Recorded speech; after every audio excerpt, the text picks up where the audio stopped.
Bonjour, c'est Cryptolis, bienvenue dans la quotidienne, notre rendez-vous matinal du lundi au vendredi pour analyser les news crypto, le marché bien évidemment, le Bitcoin.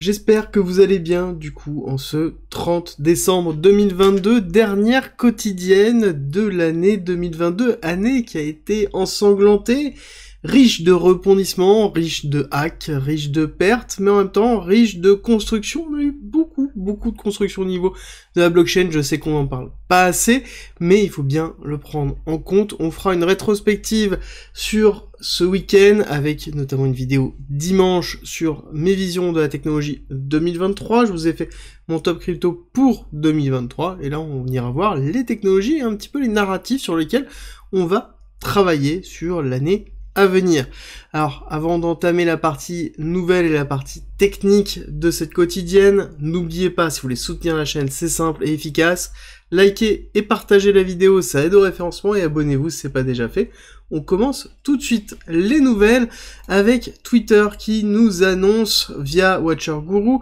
que Binance, en tout cas les utilisateurs de Binance, pourront acheter de la crypto via directement Apple Pay et Google Pay, donc l'intégration de la plateforme Binance sur Apple Pay et Google Pay, ce qui est un premier point positif. Alors je pense que là-dessus, il faut pas oublier que on a toujours une notion de frais de paiement avec Apple Pay qui est rentré. Comment Binance a négocié ça avec Apple, ça malheureusement on n'a pas ces informations-là, mais ce serait intéressant de voir comment ça s'est goupillé. Donc ça montre que Binance est en train de s'instancier un petit peu comme réellement la plateforme leader. On sait déjà qui représente 70% du volume, donc ce qui est colossal, mais là ils sont vraiment en train de s'instancier dans l'écosystème total de l'utilisateur lambda Web 2, donc ce qui est plutôt un bon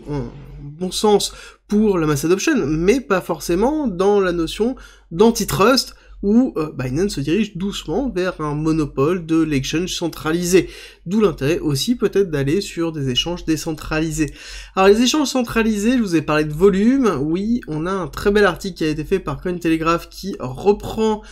principalement une analyse qui a été faite par le Bureau des recherches économiques, donc il y a un bureau indépendant, qui a été effectué sur l'ensemble des exchanges centralisés bien évidemment, et exchanges qui sont non régulés, régulés, tier 1, tier 2, pour voir un petit peu ce qu'il en était de ce que l'on sait déjà depuis un certain temps, qu'il y a un certain nombre du volume de ces exchanges qui sont faux. Ça, on le sait, c'est plusieurs raisons. Un, parce que il faut se valoriser auprès des différentes plateformes de référencement avec la notion de volume, très important à partir du moment où un exchange se valorise par rapport au volume total de trading, c'est là où on peut se poser des questions, c'est les éléments dans lesquels ils peuvent jouer, ils peuvent interférer, et ça c'est quelque chose, on est au courant déjà depuis un certain temps, on est aussi au courant qu'il y a des manipulations de prix qui sont effectuées sur l'ensemble des exchanges, ça c'est pas un exchange en particulier, et là on a enfin des chiffres qui sont donnés avec quand même 70% du volume, pas des nombres de transactions, mais du volume en USDT ou en USD transféré sur ces plateformes sont faux, tout confondu, d'accord? On parle de tier 1, tier 2, et on est quand même sur quelque chose qui est colossal, tier 1 étant quand même les régularisés. Donc là-dessus, on a vraiment un gros problème, et en même temps, on s'en doutait déjà depuis un certain temps. C'est juste, c'est en train de ressortir avec la débâcle de FTX, et forcément, il y a l'ensemble des exchanges qui sont en train d'être passés au microscope. L'analyse, elle est dans l'article directement, je vous invite à aller la voir. Il n'y a pas énormément de pages, il y a 70 pages d'analyse qui ont été effectuées. Ce qui est juste dommage par rapport à ça, c'est que on n'a pas la répartition par exchange. On aurait bien aimé avoir l'ensemble des données mises à disposition pour pouvoir justement voir quels sont les bons élèves et les mauvais élèves et jusqu'où ça peut aller. On s'en doute déjà qu'il y a des très mauvais élèves et des élèves qui essaient de faire voilà, à peu près correctement. Encore une fois, ce n'est pas une vérité, c'est une analyse qui a été effectuée par un institut indépendant, mais qui se base sur un modèle économique pour valider, enfin un modèle de transaction pour valider si oui ou non la transaction est automatisée par l'exchange ou si c'est vraiment quelqu'un qui effectue la transaction, que ce soit par rapport au volume, au temps de latence, au sens, il y a un ensemble d'éléments, de patterns qui est donné, mais là-dessus, on est en fait, on part de la conclusion que c'est 70% des transactions qui sont fausses, alors que c'est 70% des transactions, enfin, du volume de transactions, qui correspond à la pattern de détection proposée dans l'étude, d'accord? Donc là-dessus, voilà, il peut avoir des faux positifs, on n'a pas encore tous les éléments, et je pense qu'on les aura peut-être jamais, mais il faut prendre avec un petit grain de sel, même si on sait que c'est vrai, est-ce que c'est 70% réellement ou pas? À vous de me dire ce que vous en pensez en commentaire. On continue avec Grayscale, où on a un article de The Block. Alors vous allez me dire pourquoi tu montres assez souvent The Block, parce que, bon, oui, il y a toute la débâcle avec FTX, mais ça n'empêche que ça reste quand même un média qui a beaucoup de nouvelles, et avec des articles quand même de qualité, quand ils ne sont pas tournés autour de FTX, vous vous en doutez bien. Pourquoi?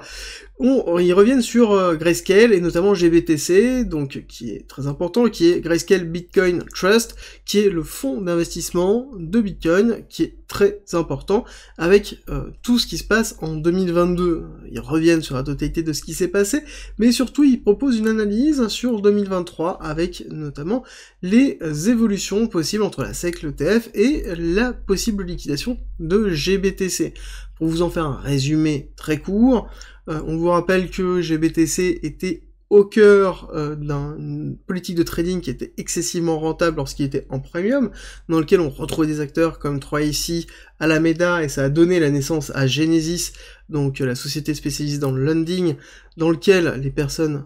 justement mintaient des parts de GBTC, attendaient 6 mois le lock-up, pour revendre avec un premium de 20, 30, 40, 50%. C'était excessivement rentable. Ça allait beaucoup moins depuis qu'on a un discount de 48%, et on a une pression très forte, comme quoi, justement, il pourrait avoir une dissolution du fonds, une liquidation du fonds, pour pouvoir récupérer les fonds qui sont présents, parce que ça veut dire que la totalité des parts de GBTC ne représente plus la valeur des BTC, d'où la notion de discount. Et on revient sur cette partie-là en expliquant que, pas vraiment d'intérêt, parce que actuellement ils gagnent par an 200 millions de dollars juste en frais de maintien, d'accord, 200 millions de dollars au fonds d'investissement. Donc le fonds d'investissement n'a pas intérêt à liquider ces BTC parce qu'il n'en a pas l'utilité. Il gagne déjà suffisamment comme ça. Par contre, on a un appel potentiel de récupération des 20%, en tout cas au niveau des shareholders, donc c'est à récupérer 20% de la valeur, en tout cas des shares qui pourraient être redistribués, ce qui serait plutôt positif, donc qui permettrait de diminuer le discount, mais ça reste encore minime. Ce qui aurait été le mieux, et clairement c'est certainement ce qui se passera dans le sang, c'est le passage à l'ETF. Pour rappel, ça a été refusé de nombreuses fois, et on a une action légale qui est en tout cas lancée par Grayscale contre la SEC pour pouvoir forcer le passage en ETF sur le BTC Spot. Pour rappel, il y a eu des ETF qui ont été lancés sur le BTC Futur, mais il n'y en a pas sur le BTC Spot, et donc c'est là où on aurait une véritable valorisation de GBTC, et je pense que dans tous les cas, ils attendront ce passage-là pour pouvoir le faire, parce qu'il n'y a aucun intérêt à liquider, parce que juste le fait d'attendre, ils sont excessivement rentables. C'est juste la pression des investisseurs présents qui sont bloqués avec un discount de 48%, parce que le seul moyen de pouvoir sortir du fonds, c'est vendre des parts de ce fonds, et donc ça veut dire les vendre avec un discount de 48%. Donc si vous êtes rentré avec un premium de 30% et que vous devez vendre avec un discount de 48%, vous imaginez bien la perte très très forte que vous allez avoir, et c'est une des raisons pour lesquelles on a aussi cette communication. Ce n'est pas une communication pour les marchés, c'est une communication pour les investisseurs, pour rassurer et diminuer la pression réelle sur le fonds.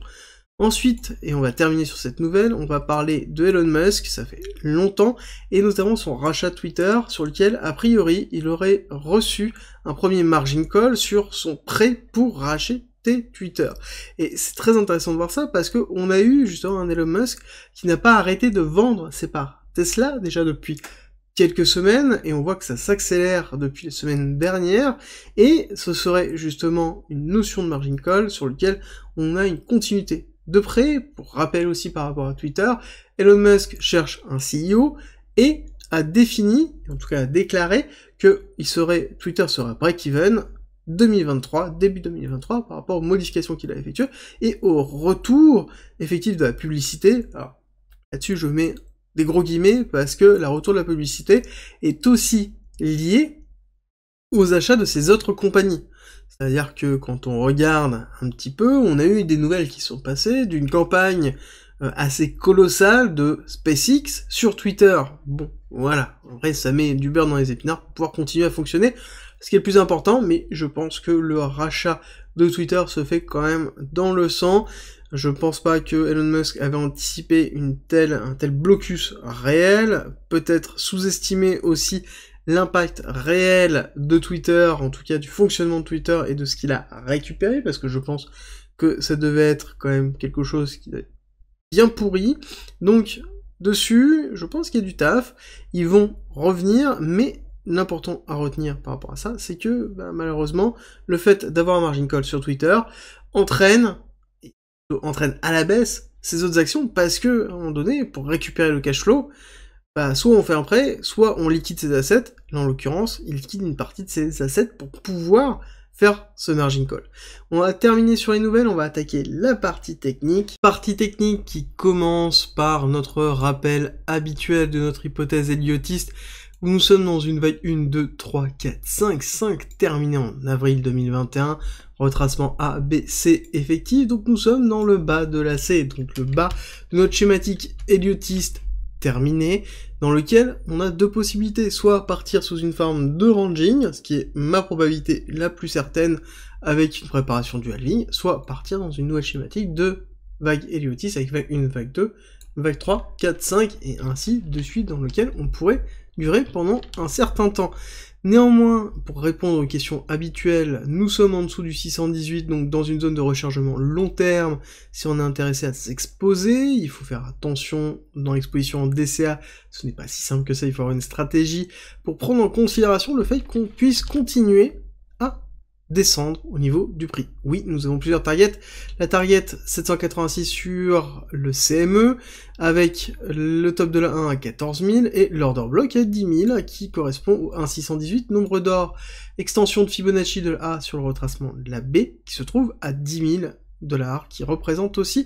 la résistance Ichimoku monthly, donc une zone d'appel. Ici, on se retrouve dans un narratif qu'on retrouve beaucoup sur Crypto Twitter, dans lequel le cours va et doit redescendre en dessous des 13 000, 10 000 forcément, pour pouvoir rebondir. Beaucoup de personnes attendent là. Quand on regarde un petit peu l'équité, par exemple sur Coinbase ou sur Binance, on voit qu'on a beaucoup d'ordres qui se trouvent dans ces zones ici de gestion. Et ces zones-là sont très importantes parce que forcément on aura une résistance très forte, parce que les personnes veulent acheter en spot sur ces zones. Alors, on va faire un petit tour rapide sur Grayscale pour vous donner un petit peu la notion, la visibilité. Nous sommes en daily, et quand on regarde un petit peu ce qui est en train de se passer au niveau de Grayscale et qu'on compare avec l'état général de BTC, on voit que BTC est quand même bien mieux. On va mettre tout de suite ici une nouvelle échelle de prix pour pouvoir avoir la représentation. Vous allez voir que, somme toute, BTC a quand même beaucoup plus de volume, et se structure quand même beaucoup plus proprement, où on a quelque chose qui est majoritairement, avec une accélération ici qui a été très forte, accélération qu'on ne retrouve pas au niveau de GBTC. D'accord ? Ce qui montre le fait que GBTC a une forme très forte de FUD qui appuie aussi sur le cours. Et il faut prendre en considération que l'inflation et la macroéconomie va être beaucoup plus forte sur GBTC, un impact beaucoup plus fort, parce qu'il n'y a pas d'autre solution que de sortir de GBTC en vendant ses parts. Donc le seul moyen de récupérer de la liquidité et du cash, c'est vendre les parts de GBTC, et que malheureusement, à l'heure actuelle, il n'y a aucun intérêt à acheter du GBTC, parce que on a directement accès au BTC. Avant, ce n'était pas le cas, maintenant c'est le cas, donc forcément on a une diminution de la pression acheteuse et une augmentation de la pression vendeuse parce qu'il n'y a pas d'autre choix. D'où l'intérêt de passer en ETF spot, et là à ce moment-là on reparlera de GBTC très fortement, et il y a des personnes, je pense, qui vont faire certainement des fortunes grâce à ça.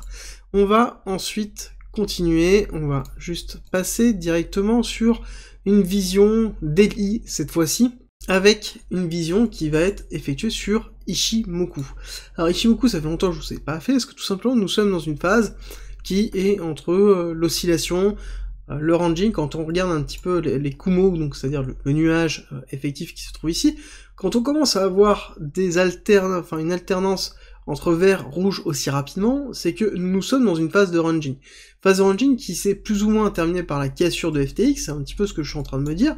mais qui est pas loin de s'inverser au niveau du Kumo. Donc on serait encore une fois dans une phase de ranging qui va durer pendant un certain temps et qui va continuer. C'est un petit peu l'idée que j'ai depuis un certain temps. Rappelez-vous, borne basse 15 000, borne hausse 25 000, avec des extensions possibles à 14 000, voire même 13 500 au niveau de la borne basse, et extension pour la zone haute au niveau de 26 000 et 27 500 pour une continuité haussière, et en tout cas la récupération de liquidité. Ça c'est du long terme pour l'année, pour moi 2023, qui est la représentation de la fin de notre schématique héliotiste. Concernant Ichimoku, en daily, on voit que on est en train de se faire rejeter tout simplement par le Kumo, et on n'arrive pas à break. On reste toujours en dessous, donc dans un potentiel rebond. Si on jouait de l'Ichimoku pur, on aurait ici la LS, la Lightning Span, qui serait totalement libre. On a bien ici un rejet effectif qui est en train de se valider, donc on irait chercher potentiellement une target qui serait beaucoup plus basse, qui serait une target d'aplat ici, donc c'est-à-dire une target tic, qui irait chercher l'aplat suivant, qui serait des 16 159, donc qui serait une première target ici, et on pourrait aller chercher ensuite les targets suivantes. Il faut remonter beaucoup dans le temps pour pouvoir les avoir, vous voyez. Là, on a très peu d'aplats. La prochaine serait les 15 500, et on irait chercher les aplats suivants du Kumo, seraient les 15 000 tout court. Donc, qui serait une représentation des targets qui se trouvent ici, d'accord, avec de la liquidité qui est là. Néanmoins, quand on regarde une volonté de break, d'accord, si admettons on considérait que on pourrait break ici, on aurait une première résistance qui serait effective à 13 300, et si vous vous rappelez un petit peu la présentation que je vous ai faite plusieurs fois, en vous expliquant que 13 300 était la représentation très forte des liquidités des shorts qui se trouvent ici, on aurait potentiellement cette accélération haussière. Alors, en l'occurrence, on aurait aussi, dans cette accélération haussière, un fort travail de cette zone au niveau de 13 300, et si on commence à repasser en weekly, on va voir que, par contre, Ichimoku en weekly, ça nous sert plus à grand chose, hein, d'accord? Prochaine étape est 18 400. 18 400 étant le rebond effectif dans lequel nous avons rebondi, et dans lequel on devrait refaire un retest pour pouvoir breakout et pouvoir ensuite retravailler les zones supérieures. On en est très très loin. Et pour vous continuer à vous informer par rapport à ça, c'est que pour déterminer un breakout fort, et se dire que potentiellement on est en train de repartir sur le travail des bornes hautes, il faut impérativement ravaler la grosse partie de cette bougie FTX qui a été laissée, donc ravaler une grosse partie de l'imbalance qui a été fait, et aller retester les 20 000 $, les 20 200, 21 000, chose qui va être très compliquée quand on regarde un petit peu Ichimoku en weekly. Alors, on va continuer en retournant sur une vision, cette fois-ci en 4 heures, contrairement à 1 heure, parce que, tout simplement, ça commence à s'étaler, et c'est beaucoup plus simple d'avoir cette vision en 4 heures, on retire un petit peu du bruit du marché pour pouvoir continuer à analyser. Alors, ce qui est intéressant de voir, c'est que nous avons toujours ces compressions de liquidité, hein, d'accord, qu'on a retrouvé régulièrement, qu'on retrouve ici quand on a une zone de non-liquidité, donc dans une zone dans laquelle on a très peu d'échanges et très peu de volumes qui sont effectués. On voit de toute façon, dans tous les cas, que les CVD, que ce soit perp ou spot, sont en pleine chute actuellement, et on a bien eu, au niveau de la sortie de cette zone de compression, une cassure baissière. Ce que l'on attendrait, et ce que je vous ai proposé déjà hier et avant-hier, ce serait une accélération haussière, qui est un petit peu la dynamique que j'attends en fait depuis un certain temps, d'avoir une accélération haussière pour manger les shorts qui sont en exposition ici, et clairement on en a de plus en plus. Plus on continue à descendre ici, plus on marque justement ces deux belles bougies ici, plus on voit qu'on renforce de la liquidité dans cette zone ici, donc plus on aura une volonté à aller chercher plus haut. Alors on a eu notamment sur Deribit un ensemble d'options qui étaient à liquider, dont je vous ai parlé notamment hier. Clairement on n'a pas bougé, ça veut dire deux choses. Ça veut dire que les mouvements possibles effectués par les exchanges, donc par exemple Deribit, pour pouvoir, les market makers, pour pouvoir effectuer des actions, sont quand même assez faibles, la marge de manœuvre est assez faible. Ça veut dire que pousser le prix au plus proche de 18 500 n'a pas été possible et n'a pas été effectué, malgré le fait qu'on avait des liquidités à aller chercher. Donc dans lequel on aurait pu avoir un mouvement haussier fort, effectif. Par contre, on voit qu'on est dans une tendance qui est fortement baissière. Donc ça veut dire deux choses. Ça veut dire que,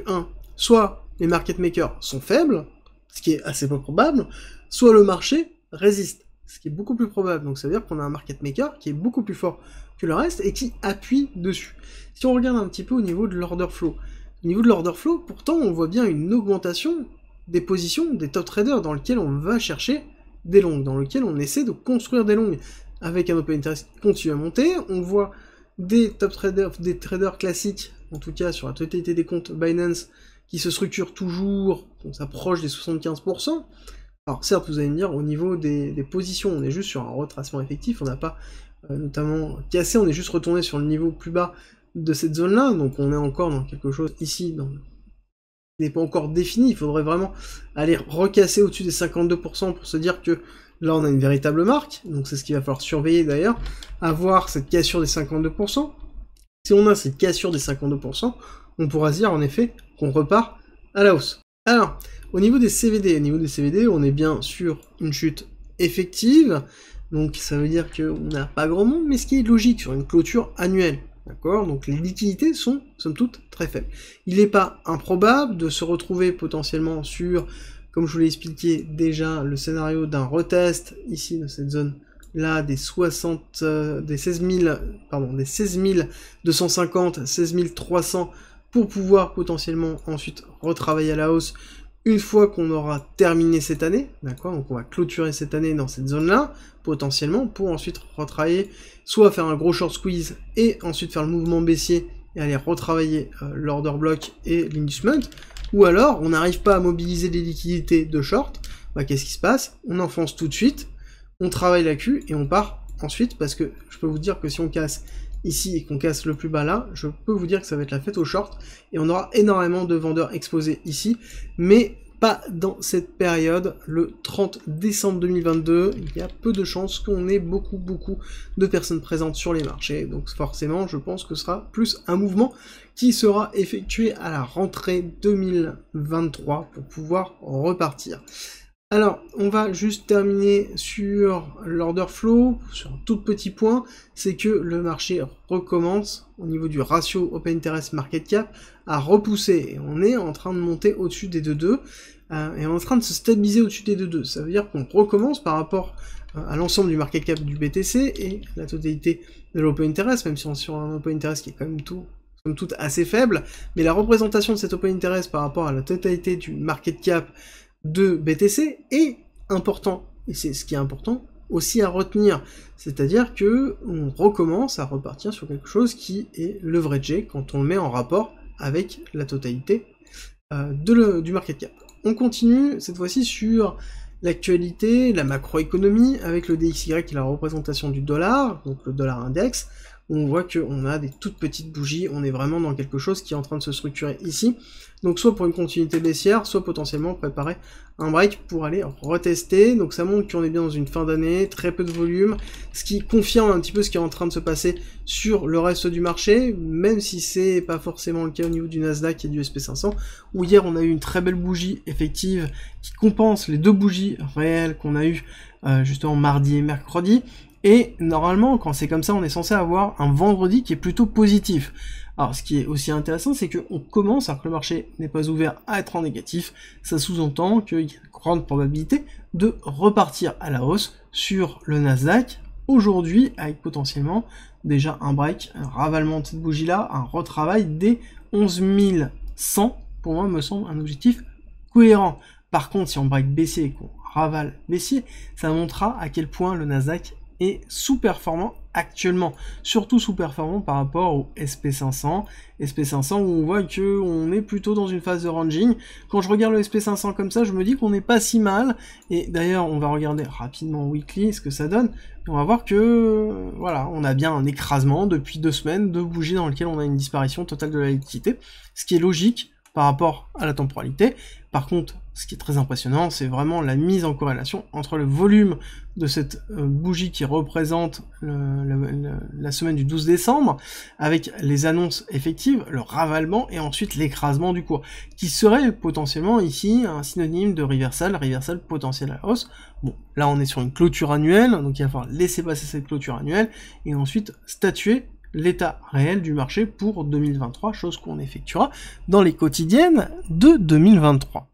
Ensuite, on va faire un tout petit tour sur notre ratio, enfin sur notre différence sur les bounds qui représentent la différence entre le yielding du bounds des 10 ans et le bounds des 2 ans. Donc les bounds sont les bons du trésor américain avec le yielding, donc qui est la rentabilité de ces bons, dans lequel quand on voit la différence effective, ça veut dire que celui de 2 ans est plus rentable que celui de 10 ans, chose qui est une ineptie totale quand on comprend comment ça fonctionne. Ça veut dire aussi que c'est une représentation du marché financier, de l'état réel de l'économie, c'est-à-dire que le marché financier price, en tout cas, le fait que dans 2 ans, on est dans une récession et qui risque d'être plus risquée, et que dans 10 ans, la récession est terminée. C'est ce principe de pricing qu'on est en train de faire actuellement. C'est une représentation des marchés financiers, en tout cas de la vision des marchés financiers. Alors, ce qui est intéressant de voir, c'est qu'on a eu comme une belle accélération avec un break-off structure qui s'est effectué, dans lequel on a clôturé au-dessus, on est en daily, donc pour moi, on peut faire un petit retracement pour faire une continuité haussière. L'important, ça va être ici de vraiment casser cette structure-là. C'est pas aller chercher les zéros, ça va être vraiment casser les moins de 10%, d'accord? Moins 0,10, sur lequel on aurait vraiment un signe très fort d'une potentielle retest, puis après, d'un départ haussier. Donc là, on aurait vraiment un signe réel de break-off structure fort, ou se dire qu'en effet, potentiellement, on repart à la hausse, et on invalide justement la cassure très très forte. Pour rappel, cette cassure, ici, et en même temps en corrélation avec une divergence haussière qui est présente depuis très longtemps, et on est en train de se préparer à l'activer, ce qui est aussi un signal, pour moi, potentiel de reprise pour 2023 avec une diminution de l'inflation. Vous connaissez un petit peu l'idée que j'ai déjà depuis un certain temps dessus. Avant de se quitter, je vous rappelle que le Discord est en commentaire, c'est gratuit, et c'est un lieu de partage et d'échange autour de la crypto-monnaie, de la blockchain, du trading et de l'investissement. N'hésitez pas à rejoindre justement notre communauté de passionnés, et pour tous ceux qui veulent soutenir la chaîne et le Discord, on a mis en place un premium avec plus de contenu, avec plein de choses, comme par exemple 100 vidéos, 300 pages de formation et de guides structurés autour d'un parcours pédagogique. On y en rajoute toutes les semaines, donc ça grossit toutes les semaines. Vous y retrouverez aussi des stratégies de trading, des stratégies d'investissement, des analyses, des lives hebdomadaires, des briefs quotidiens que j'effectue sur le marché. Plein de choses, plein de contenu. N'hésitez pas à nous rejoindre, je vous mets une petite vidéo en haut à droite pour les curieux. Je vous dis à tout de suite.